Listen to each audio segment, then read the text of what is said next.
शिवलिंग की पूजा। भगवान शिव की लिंग के रूप में पूजा क्यों की जाती है और शिवलिंग का आध्यात्मिक महत्व क्या है? ये प्रश्न केवल धार्मिक जिज्ञासा का विषय नहीं है, बल्कि भारतीय दर्शन, संस्कृति, इतिहास और आध्यात्मिक चेतना की गहराइयों से जुड़ा हुआ है। हिंदू धर्म में देवी देवताओं की उपासना प्रायः उनके साकार स्वरूपों में की जाती है।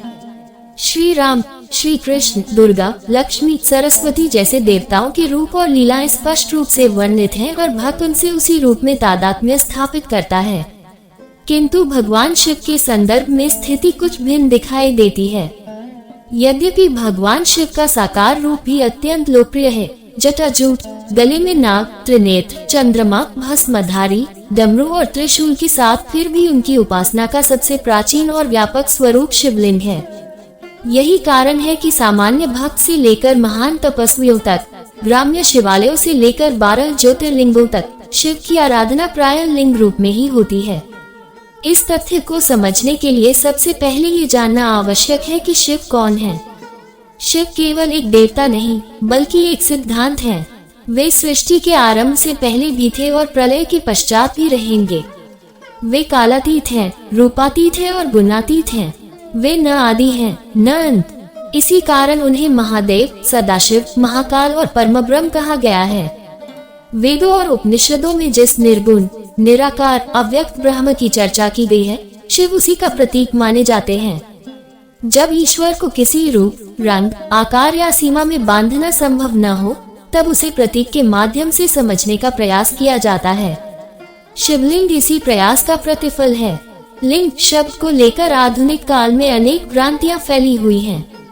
बहुत से लोग इसे केवल शारीरिक या जैविक अर्थों में समझने की भूल कर बैठते हैं, जबकि संस्कृत और वैदिक दर्शन में लिंग का अर्थ है चिन्ह, प्रतीक, संकेत।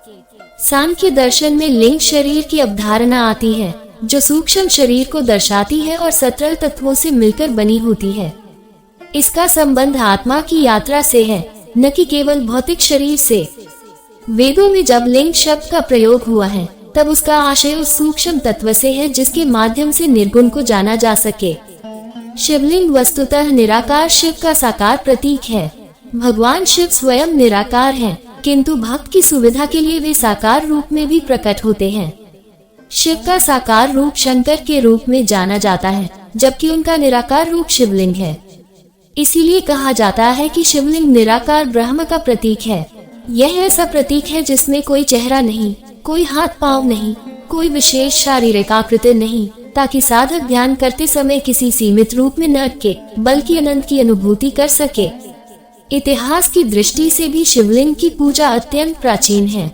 सिंधु घाटी सभ्यता की खुदाइयों में जो पकी हुई मिट्टी के लिंग मिले हैं, वे इस बात का प्रमाण देते हैं कि शिव या शिव तत्व की आराधना वैदिक काल से भी पहले होती रही है। मोहनजोदड़ो और हड़प्पा से प्राप्त शिवलिंगनुमा आकृतियां ये संकेत करती हैं कि उस काल में लोग किसी ऐसे तत्व की उपासना करते थे जो सृष्टि के मूल में स्थित है। उस समय इसे शिव कहा जाता था या किसी और नाम से पुकारा जाता था, यह विवाद का विषय हो सकता है, परंतु ये निश्चित है कि यह उपासना आज की शिवलिंग पूजा से वैचारिक रूप से जुड़ी हुई है। वेदों में विशेष रूप से अथर्ववेद में एक ऐसे स्तंभ का उल्लेख मिलता है जिसे अनादि और अनंत कहा गया है। उस स्तंभ की स्तुति की गई है और उसे साक्षात ब्रह्म बताया गया है। ये स्तंभ किसी मूर्त देवता का वर्णन नहीं करता, बल्कि एक ऐसे दिव्य प्रकाश स्तंभ की ओर संकेत करता है जिसका न कोई आदि है और न अंत। यही अवधारणा आगे चलकर शिवलिंग के रूप में विकसित हुई। लिंग महापुराण और अन्य पुराणों में इस स्तंभ को ज्योतिर्लिंग कहा गया है, अर्थात प्रकाश का स्तंभ। लिंग महापुराण में वर्णित ब्रह्मा और विष्णु का प्रसंग शिवलिंग के महत्व को अत्यंत गहराई से समझाता है। कथा के अनुसार एक बार ब्रह्मा और विष्णु के बीच यह विवाद उत्पन्न हो गया कि उनमें से कौन श्रेष्ठ है। यह विवाद केवल अहंकार का नहीं था, बल्कि सृष्टि के मूल सत्य को जानने की जिज्ञासा भी उसमें छिपी थी। उसी समय उनके सामने अग्नि से घिरा हुआ एक विराट लिंग प्रकट हुआ। उसकी ऊंचाई और गहराई का कोई अंत दिखाई नहीं दे रहा था। ब्रह्मा और विष्णु ने उसके आदि और अंत को जानने का प्रयास किया। विष्णु ने वराह का रूप लेकर नीचे की ओर खोज की और ब्रह्मा हंस का रूप धारण कर ऊपर की ओर गए, किंतु हजारों वर्षों की खोज के बाद भी वे उसके छोर को नहीं पा सके। अंततः उन्हें यह स्वीकार करना पड़ा कि यह तत्व उनकी समझ और सीमाओं से परे है। तभी उस लिंग से ओंकार की ध्वनि प्रकट हुई और शिव का बोध हुआ। शिव ने स्वयं को उस अनंत ज्योतिर्लिंग के रूप में प्रकट किया और बताया कि वही समस्त सृष्टि का मूल कारण है। ब्रह्मा और विष्णु भी उन्हीं से उत्पन्न हुए हैं। इस कथा का आध्यात्मिक संदेश अत्यंत गहन है। ये बताता है कि परम सत्य न तो केवल सृष्टिकर्ता के रूप में सीमित है और न ही केवल पालनकर्ता के रूप में, वह दोनों से परे है। शिवलिंग इसी परम सत्य का प्रतीक है, ऐसा सत्य जिसे बुद्धि से नहीं बल्कि अनुभूति से जाना जा सकता है। शिवलिंग का स्वरूप देखने में अत्यंत सरल है, किंतु उसका अर्थ अत्यंत विशाल है। आधार के रूप में योनिपीठ और ऊपर स्थित लिंग, ये संरचना स्वयं में शिव और शक्ति के अद्वैत को दर्शाती है। शिव चेतना है और शक्ति ऊर्जा। शिव बिना शक्ति के निष्क्रिय है और शक्ति बिना शिव के दिशाहीन। ये द्वैत नहीं बल्कि अद्वैत की अभिव्यक्ति है। पूरे ब्रह्मांड में जो भी गति, सृजन और परिवर्तन है वह शक्ति के कारण है, और जो भी नियम, चेतना और उद्देश्य है वह शिव के कारण है। शिवलिंग इन दोनों के संतुलन और एकत्व का प्रतीक है। आध्यात्मिक दृष्टि से शिवलिंग ध्यान का एक अत्यंत प्रभावशाली माध्यम है। जब साधक शिवलिंग पर ध्यान करता है तो उसका ध्यान किसी मूर्त आकृति के विवरणों में नहीं भटकता। न आंखें, न आभूषण, न मुद्रा, कुछ भी ऐसा नहीं जो मन को बाह्य रूपों में उलझाए। साधक का मन धीरे धीरे निराकार में लीन होने लगता है। यही कारण है कि योग और ध्यान की परंपराओं में शिव को आदियोगी कहा गया है। शिवलिंग उस आदियोगी की मौन उपस्थिति का प्रतीक है। वायु पुराण के अनुसार प्रत्येक महायुग के अंत में जब प्रलय आता है तब समस्त सृष्टि शिवलिंग में विलीन हो जाती है। ये केवल एक पौराणिक कथा नहीं बल्कि दार्शनिक संकेत है। इसका अर्थ है कि सारी विविधता अंततः एक ही सत्य में विलीन हो जाती है। जैसे जैसे संसार में परिवर्तन होता है, रूप बदलते हैं, सभ्यताएं आती जाती हैं, वैसे वैसे वह मूल तत्व स्थिर रहता है। वही तत्व शिवलिंग है। सृष्टि का उद्भव भी उसी से होता है और लय भी उसी में। मानव शरीर और चेतना के स्तर पर भी शिवलिंग का गहरा महत्व है।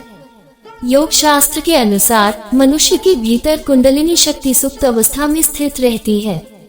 ये शक्ति आधार से उठकर सहस्रार तक जाती है। शिव चेतना सहस्रार में स्थित मानी जाती है। जब शक्ति और शिव का मिलन होता है तब आत्मबोध होता है। यही आध्यात्मिक जागरण है। शिवलिंग इस आंतरिक प्रक्रिया का बाह्य प्रतीक है। जब कोई व्यक्ति शिवलिंग की पूजा करता है तो वह केवल एक पाषाण की पूजा नहीं कर रहा होता, बल्कि वह अपने भीतर की शक्ति और चेतना के मिलन की साधना कर रहा होता है। शिवलिंग का पूजन भी अपने आप में अत्यंत प्रतीकात्मक है।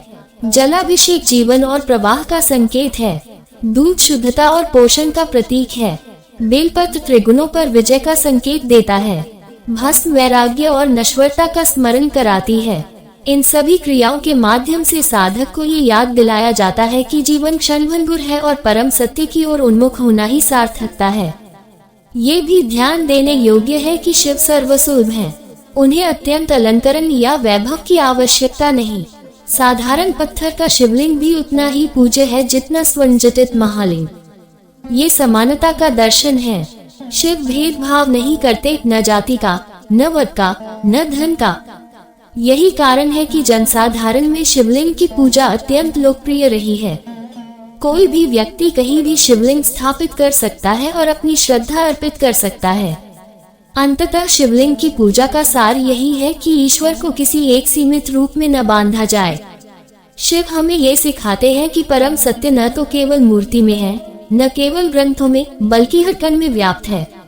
शिवलिंग उस व्यापकता, उस अनंतता और उस मौन चेतना का प्रतीक है जिसे शब्दों में पूरी तरह व्यक्त नहीं किया जा सकता। यही कारण है कि हजारों वर्षों से विभिन्न सभ्यताओं और युगों के परिवर्तन के बावजूद शिवलिंग की उपासना निरंतर होती रही है और आगे भी होती रहेगी।